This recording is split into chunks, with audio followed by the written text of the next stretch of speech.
अस्सलाम वालेकुम दोस्तों, तुसीं देख रहे हो हसीन पंजाब टीवी ते मैं तुहाडा मेज़बान अमीर हमजा। दोस्तों, सब तो पहले अपने चैनल हसीन पंजाब टीवी करो सबसक्राइब ते नाल लगे बैल दा बटन दबाओ ताकि साडी हर नई आने वाली अच्छी और बेहतरीन वीडियो साडे वीरां तक आसानी नाल पहुँच सके और तुसीं वीडियो देखो सब तो पहले। अज जनाब अपने वीरां भरावां वास्ते एक दुजन मੱਝ ਦੀ वीडियो लैके हाज़र होए हैं। माशाअल्लाह अनमोल हीरा है, बड़ी खूबसूरत मੱਝ है। कैमरामैन साहब अच्छे तरीके नाल जानवर दिखाना है, दिखाने दे विच कोई कमी पेशी ना रवे। बाकी लैने देने मुकद्दर ने, अपने वीरां दा शौक पूरा करवाईदा है। नीली बार दे जानवर अपने वीरां भरावां नूं दिखाईदे ने।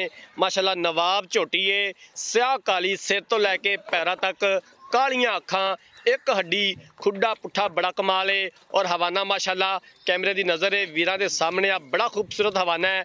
लम्मी बुथी, तुनी कोड़ी तो बिल्कुल साफ, पूरे जिसम उत्ते पशम, थन बड़ा कमाल लग्या होया है। दूसरा सूआ झोटी ने सूना है। मालकां दे बकोल पिछले सूए 18 लीटर दुध करदी रही है झोटी, 20 तो 22 प्लस इंशाअल्लाह ताला इस सूए इनका दुध का इंशाअल्लाह ताला गारंटी दे नाल मालक दावा करते हैं। हवाने के उपर बटन भी मौजूद है ने। हवाना माशाअल्लाह बड़ा खूबसूरत है। मजीद 6 तो 7 दिन लै जाएगी झोटी सून दे विच। दूसरा सूआ झोटी ने सुना है, 6 तो 7 दिन मजीद लै जाएगी सून दे विच।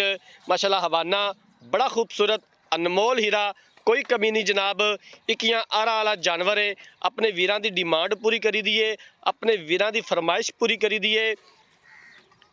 हड्डी जनाब एक कुआड़े रंगी, माशाअल्लाह बारीक चमड़ी की झोटी, रबड़ रंगी चमड़ी। डिमांड है जनाब 4,80,000 रुपया झोटी की। दीद प्यार हो जाएगा।